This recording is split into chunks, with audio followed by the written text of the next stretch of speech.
Good morning and welcome to Not a Book Review. I know, it's shocking. So first of all, I'm going to say hello to the many new subscribers I have. I'm so glad to see you here. Welcome from me, myself, Deb, the omnivorous reader, and from RepeatTube, who will make guest appearances when he feels like and only if he feels like. And right now he'd much rather be chewing his toys. Thank you very much. There he goes.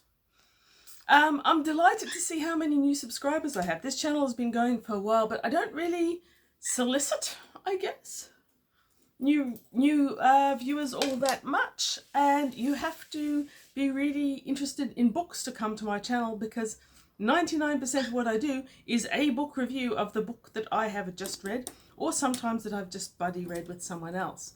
So if you're here, it's probably because you love books, and I'm delighted to see you. Tell me about the books you love.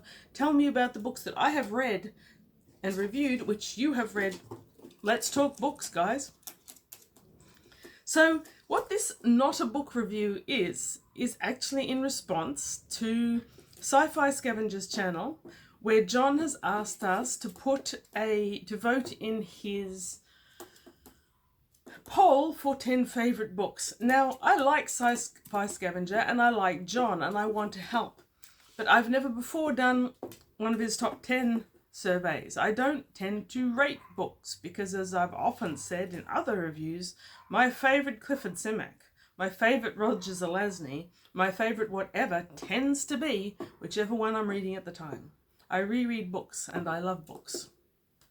And I don't often judge them against each other, so it's not very contemporary YouTube thing of me. Most people do these top tier 10 things and I love watching them. I just don't think that way. Anyhow, because I like John, thank you John if you're watching, I am going to try and do this thing. And because it's a long weekend and I'm procrastinating the housework, let's be honest. So what I did for this was I wandered around to my shelves. There's one of my purpose-built bookshelves behind me, and there's another one behind you. And I picked off all the books that I thought should be in a top 10. For this, I only went for science fiction, because John is a science fiction scavenger channel. He does do some fantasy, but not a lot. And one of my internal criteria tends to be that it's one that I've reread a lot. In fact, I think in all these many piles surrounding me, I think there's only one book that I haven't read more than once, but it deserves to be there. Oh dear, now I've remembered another one that deserves to be here. So I've had to stop looking at my shelves because I currently have 20 on the desktop around me, and every time I look at the shelves, I think of another book that really deserves to be in my top 10 in one way or another. So stopping here. Two honourable mentions that I did not consider for this top 10 tier list are The Hitchhiker's Guide to the Galaxy. Shock, horror, how dare you? Well, The Hitchhiker's Guide to the Galaxy was written as a radio play. I adore the BBC radio play without measure and have listened to it many times. And I have read the book when I wasn't listening to the radio play, but in my estimation, it works best in the medium which it was originally designed to be, which is a great radio play. If you've only read the book, go look for the radio play. It's everywhere on the interwebs, you can find it. Another one that really should in many respects be on this list is Sunburst by Philip Gottlieb. As you can see from this incredibly maligned and mistreated cover, I bought it secondhand because I certainly never did anything that offensive. I have been rereading this since I was in my early teens. It is a marvellous nuclear post-apocalyptic type scenario, only set within one town, Sorrel Park, that's been isolated from the whole world. It's great. It's got a main protagonist called Shandy, Sandra Johnson, and it is a smart science fiction because Shandy is learning about her world around you, and so is the reader. I'm not including it because it is allegedly a young adult book. I think it works for any adult or possibly child. However, I believe John is looking for books that he himself hasn't read, and I've never really seen any indication that he likes children's books. So, how many are in the definite pile? 1, 2, 3, 4, 5, 6, 7, 8, 9, 10. This is my possibles pile. Tanya Huff, is a Canadian author who I knew through her fantasy primarily, and then she started writing space opera. Space Marines of the Federation have consolidated the 3 intelligent species who are a part of the Federation. Humans and two other types of aliens, one of which notoriously looks like elves. And when I discovered it, I absolutely fell in love, and I've been reading them and rereading them for as long as I've known about them. I sadly have not been able to get the last couple. My last one in her series that I've got is... I can't remember its name. And I can't see it without my glasses. But Vala's Choice, here visible in a duology, but the Vala's Choice is the first, and I absolutely loved it. So Vala's Choice has got great justification for being on this list. Let's put it here. Roger Zelazny, This Immortal. Roger Zelazny is beyond compare at what he does. He writes the most fascinating books, which I have been rereading and reading and adoring for years. There are 2 Roger Zelazny's that would make my favourite book pick any day of the week, but I am keeping pure fantasy off this list. And a lot of Zelazny is more fantasy or fantastical or speculative fiction, whereas This Immortal, which I believe has been published in some countries as Call Me Conrad, is indubitably science fiction. Again, the Earth is in post-apocalyptic scenario. There are mutants and mutated areas and all sorts of weird stuff. And our immortal, who isn't admitting to being immortal, has been shanghaied into taking an alien around as a tourist over the whole planet. The whole planet is highly underpopulated. Most humans have gone elsewhere, and this alien, we find out, is looking to buy Earth. So the main character is called Konrad Nomikos, of Greek origin, and it is a spectacular book. I reread it, I think, in the last couple of years. There's probably a review out there somewhere for it. Great. Robert Heinlein's Friday, which would be a controversial choice if I put it there. I don't know how well a modern reader is going to get on with Friday. Robert A. Heinlein is an author I really enjoy. I've been rereading his books for years. But there are quirks to his writing, and there are ways in which he has dated.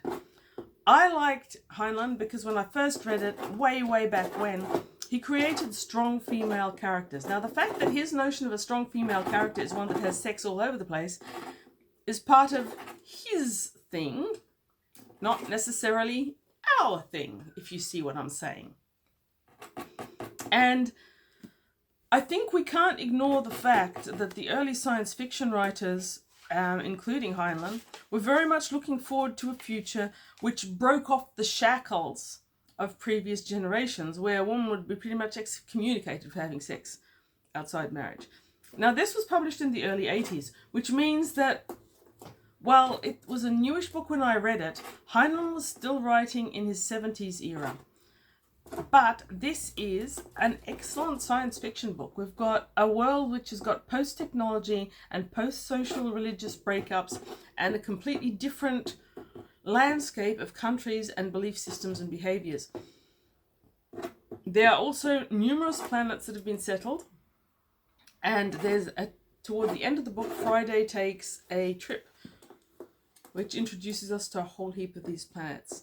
There's cloning, there's genetic manipulations of people. Friday herself is a made human, indistinguishable from a real human, but definitely a second-class citizen. There are so many things that this book does, science fiction-wise, that it is phenomenal, and I don't hear too much about it because Heinlein has had these quirky elements that not everyone really likes. But for what it is, I think Friday is well worth it. Okay, Orphan Star by Alan Dean. Oops. by Alan Dean Foster, a book that I have also had since my teens and have been rereading on a regular basis, as you can tell. This was in good condition when I first purchased it back in whenever. Orphan Star is not the first in this series. The Taraim Krang is, but I actually liked Orphan Star better, and John has stipulated that it can be what you can't use a series, you can only use one book, so select your favourite book from the series. Ta-da! First of all, Orphan Star was the first in the series that I read, even though it's the second book that Foster originally wrote in the series. I know there's now 10 of them, but it was a trilogy when I first encountered it. Thank you to whichever viewer, if you're out there, who alerted me to the fact that there's now 10 of them, which I should look for. Again, you've got an amazing perspective on the universe. You've got another federation, this time between humans and Thranks, which are essentially an insectoid intelligence. And I love the way Alan Dean Foster writes the interaction between the two of them. This one also contains a strong look at what his perspective of a global church in a star-going era may look like. And while religious books can be hit or miss for me, I really liked what he did with the church and the Commonwealth and the aliens. And I love the fact that Flinks travels around the universe and introduces us to Earth as it is in the future. And it goes to Bali, which is a place I love and should go back to. And he goes to the Gold Coast, which is where I live, in Brisbane, where I used to live. It's great. I just loved it. It's like a futuristic tourist destinations that I love. It's a great book, and in terms of how many times I've reread it, it probably at least belongs on the final 10 pile. Fritz Lieber's The Green Millennium. Fritz Lieber is hit or miss. This is one weird book which I adore every time I read it, and I have again been reading it since I was a teenager. Every time I come up with something new about the dialogue, the characters, the whole action sequence, the basic concepts, and look at that amazing artwork. Just stunning. If the cover of the book just looks so wonderful that you want to pick it up, that's a bonus. Green Millennium. And I did reread this, I think, last year, and I reviewed it. Quite a few other content makers and channels in my little neck of classic SFF have recently reviewed this as well. Do recommend checking them out too. Crystal Singer by Anne McCaffrey. Anne McCaffrey wrote a lot of science fiction. Everyone remembers her for her Dragons of Pern without necessarily having read the Dragons of Pern, I realise. But she had a lot of science fiction themes. Even Pern was originally settled by Earthmen, so it has a science fiction tie-in, but she had Decision at Duna, the ship that sank, and lots of others. She mostly writes in terms of a futuristic federated planet sort of thing, and on this particular one we have a young woman. Look at that cover. I've been diverted. The cover is ridiculous and fantastic, and I've seen lots of people making comments about it. Let's be honest, no one's spine bends that way, no matter how much crystal is in your blood. But in this one, Kilishandra Ree is a music student on her home planet of Fuerte. Someone's just corrected my pronunciation of that planet based on a Spanish pronunciation, and I've forgotten it. Sorry, I do that. She's just completed a year, and in the assessment she's been told she shouldn't continue as a prime vocalist. And she is horrified. She's dedicated the last, I think it's 10 years of her life to studying music, being a perfect musician. All she wants to be is an interstellar star performer travelling between the planets, giving vocal recitals. And she's told that her voice isn't good enough for it. One of the things I love about this is Anne McCaffrey creates this character who is very suited to a musical career.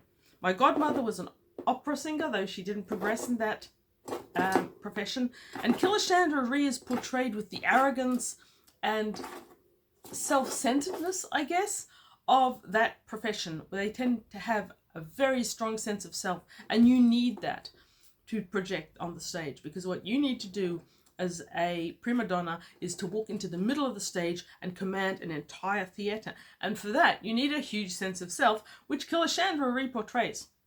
In a moment of fury, she leaves her planet, goes to another planet, and enrolls as a crystal singer. It's a great book.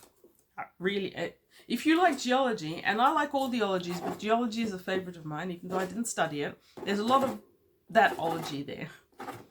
And one of the reasons why I like this cover is the incredible mountainous, strange and haggard surface of Ballybrand, the planet she ends up in, is very well portrayed in it. And that image, however backbreaking it may appear, it includes the sonic cutter that you use to cut crystal there attached to her left hand. She's not a cyber being. And a crystal in her right hand, which has her in thrall. Now, that pose, however overdramatic, is very much, I think, a bow to the fact that she was studying to be a prima opera singer. And I've always seen it that way, though I guess not everyone does. And as such, I thoroughly love this Michael Whelan artwork. Hello, Michael Whelan. People who know cut covers? No, they can tell. What else have I got here? Oh, The Light Bearer by Sam Nicholson is a great science fiction book. It really is. And I haven't seen anyone talk about it. So, I've been rereading that since I was a teenager. Jennifer Government by Max Berry. Another one, a marvellous science fiction book where people in the future, our planet pretty much sometime in the future, essentially they lose their surnames and acquire the surname of the corporation they work for. So Jennifer Government is actually working for the government. Exactly so. And some people actually barcode themselves as a sense of belonging. Those are the ones that I am still undecided about. And I'm already at 16 minutes. Yay! The ones that I have no doubt about, however, are The Day of the Triffids by John Wyndham, here in the extremely overread copy that belonged to my parents. And which was probably originally secondhand, because none of us would have done that. I love this particular image. It's a John Griffin's... Am I getting close enough? A John Griffin's cover. This is still my favourite Day of the Triffids cover. Famous book. Amazing post-apocalyptic. Green flashes of meteor shower fly through the sky. Everyone who saw them wakes up blind. And the Triffids, a strange genetically mutated poisonous plant, but mobile, start to take over England. Love it. We'll never stop loving it. We'll never stop rereading it. That could even be my top one. Not sure. Little Fuzzy by H. Bean Piper. There are so many ologies in here. There are zoology. There is geology. All the ologies. A future planet where we start with an old prospector, John Holloway. That's him on the cover, I can tell. And he's prospecting for these gemstones on a class 3 uninhabited planet called Zarathustra. When he suddenly encounters this small fuzzy thing that walks into his living room and says, "Yeek." And it slowly becomes evident that Little Fuzzy, as John Holloway has called him, is intelligent. That means that Zarathustra is not a class 3 uninhabited planet. It's a class something else inhabited planet. And the corporation that has the charter for everything on it is desperate to get rid of the fuzzies or prove that they're not intelligent. They don't win. It's a tiny little book. I've reread it so many times I can't even start to count. There's no way that doesn't belong on my top 10. Okay, moving slightly more recently. Idaroo by William Gibson. Idaroo is a shortened version of Something Idle. Very much a science fiction cyberpunk book. I loved all of William Gibson's Sprawl trilogy, Neuromancer, Count Zero, all of those. But the first time I read Idaroo, I was completely in love. It includes all the fascinating concepts that William Gibson has, but it's a far more contemporary, light, easy read. So I think people who've struggled with William Gibson, and I'm the first to admit that Neuromancer can be hard to read for contemporary readers. I recently reread that one as well, and I can definitely see that, though I still love it. Idaru is far more contemporary in its feel, in its characters, in the general flow of the story, and it's still got that beautiful, neat writing that William Gibson does like no one else. In this one, you have got a famous pop star duo, this pop star group, in which Ren, I believe, is the name of the lead singer. It's been a long time since I read this. Might be due for a reread. Ren has recently announced that he's going to marry an Idaru. An Idaru is an AI artificial person that has been created in Japan. All of William Gibson's earlier books have Japan as the center of all technology, by the way. And that definitely ties in here. He's planning on marrying this Idaru. It's a virtual media star, and this is followed... Lainey? No. Anyway. We follow in this a group of 3 girls who are his online fan club. Now, I think all 3 of them are the heads or the, I don't know, managers or the webmasters of his fan club, and they're desperate to find out about him and this Idaru, and whether it's just a publicity stunt or it's real. So they pool their money together and send one of them, their member, to Japan to find out. And I'm not going to say anything more about this until I reread it and give it a proper review, or you read it and tell me what you think, because I love that one. Okay, going far back again into one of my most cherished doors, Port Eternity by C.J. Cherryh. This is a book that I love and have reread and read over and over. I think it was my first C.J. Cherryh as well. In which you have got a future cover art by Ken W. Kelly and no inside drawings like many doors do. Go check out the hashtag Show Us Your Doors that many people in our corner have been doing. It's fascinating because it takes place on a spaceship owned by a very wealthy woman, and what she has done is she has bought these clones and named them after various Arthurian legends. So Lancelot and Mordred and Elaine and Percival and Gawain and Lynette and Vivian, they're all made people, and so they are owned by her and they are imprinted to her. And there they are in this spaceship that has been decorated with swords, heraldic banners, strange beams to mask the fact that it's a spaceship. It's this high tragedy of not so much love triangles as love tetrahedrons. It's fascinating, lush story. Allegedly part of a series I've only ever read it as a solo, and you can too, and I do recommend. What else have we got here? Vacuum Flowers by Michael Swanwick. A lot of people have heard of Michael Swanwick, but they seem to be reading other books. Vacuum Flowers was the first book of his that I ever encountered. I found it on one of those little racks you used to have outside of newsagents where they're selling off books cheap. So I bought this new. Reapy Cheap also likes it. You can tell from that little chew mark. Oh, and on the cover, even bigger chew marks. I like having birds. Birds like books. This is fabulous. It is a futuristic, weird ass book where people live on Dyson worlds and have gone to the stars, and I can't even really start to describe this, but we start with Rebel Elizabeth Mudlark waking up in a hospital. It's this wild hospital. It's not a building because it's inside a closed space station seal. I don't even know. And basically it's her lying in a bed and all her technology is around her, but it's separated from other rooms by rose hedges. Wild. And she doesn't know what's happening to her, and no one's willing to tell her, but eventually she finds out that the body that she wakes up isn't her own. She was a persona bug. She used to slot in various wafers to develop other personas. And she was in the development stage. She trialed a new one and she liked it so much that she threw a glass of water at the machine and is now stuck with that persona. And so you've got this 2 people fighting for the one body. Rebel Elizabeth Mudlark, who is the dominant personality, but originally Originally, it was another persona which slowly emerges.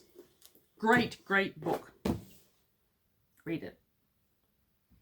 Okay, back to the old. Mockingbird, a novel by Walter Tevis. This is a post-apocalyptic novel that I've only seen one or two other people even talking about it. But it is, again, one that I've been reading since my teenage years.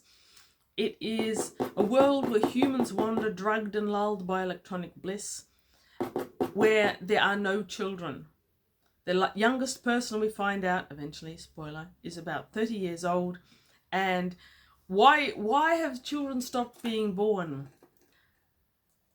Why is everything run by robots? Why are even the robots run by a Mark 9 or Mark 8? Mark 9, I think. Robot called Spoforth, who's desperate to find out who he was imprinted from in life. Great thriller. There's lots of action. There's lots of movement. Tevis has written persons who have no education because reading is a crime, slowly emerging into self-knowledge through reading, and that is going to appeal to any omnivorous reader or reader in general. Great book, do recommend. The Silver Metal Lover by Tanith Lee. Tanith Lee is another author I love, but who primarily wrote fantasy or speculative fiction. This one is unadulterated science fiction. It's one of the few that she's done that way. And it was a toss-up between this and Drinking Sapphire Wine, but The Silver Metal Lover is a futuristic world where definitely ecological bad stuff has happened and people live in domes. We see it through the eyes of a young woman, very young, and kept artificially young by her dominating mother. She lives in this amazing house that is tethered by cables to the ground, and it's this bubble floating in the clouds. One day she goes into the city to catch up with her friends, and she sees this silver robot playing, and she imprints deeply on him. She falls in love. But he is a robot. He's one of a new line of robots that are meant to be indistinguishable from real people. Silver ends up being, Silver and our main protagonist being the vessels by which we explore this fantastical world that Tanith Lee has created. I would say it's halfway between modern world and the totally dystopian world that we see in Drinking Sapphire Wine, but it is still a society, and it's just fantastic. It examines all the questions about what makes a person a real person. If they are a made person like Silver is, does he still have a soul? Reality, intelligence, autonomy. Oh, fabulous book. I've reread it many times. We'll probably reread it again pretty soon. Since I haven't read it, I don't believe, in the last couple of years. And now, how many have we got so far? 1, 2, 3, 4, 5, 6, 7. The 8th book on my list of definitelys is The Wind-Up Girl. The only book in here that I've only read once, by Paolo Bacigalupi. Probably Bacigalupi. He himself apparently isn't quite sure how to pronounce his own name, according to one review I read. This is cyberpunk, futuristic, post-apocalyptic. It's heavy, it's meaty, it's got some of the most gritty social concepts in there, and it is set in Thailand. It is just so lovely to have a book that is set in a place that you know and love, like I love Thailand, Bangkok in fact, and so has a culture that is essentially almost alien to a Westerner anyway, and then makes it even more alien by making it in the future. There's a lot that has been said about The Wind-Up Girl recently, so I won't go into it too much, except to say that I loved it unreservedly. I didn't have a single criticism for it, and I have reviewed it somewhere in the past. This one has to be on there, even though it is the only ones that I have only read once, because it made such an impact, and I am going to reread it. Okay. So, there are my 8 books that I definitely am choosing, and here I have in front of me 7 books, all of which deserve the remaining 2 spots. I don't know what to do here. I really don't. I think I'm going to put This Immortal by Roger Zelazny, because if you haven't read Roger Zelazny's science fiction, this deserves to be on there. It's not a perfect book. It's got pluses and minuses. There's things that you can say about it. Oh, maybe it shouldn't be that one. Friday. If you don't like Robert Heinlein, this might be the one Robert Heinlein that you do like. And the social concepts and futuristic notions and the politics of it are really, really exciting. I think it's going to have to be Robert Heinlein over Tanya Harper. I'm sorry, Tanya, I love your books. But as a important science fiction milestone, I have to say Friday is ahead of the space opera, delightful as it is. Both of the space operas delightful as they are.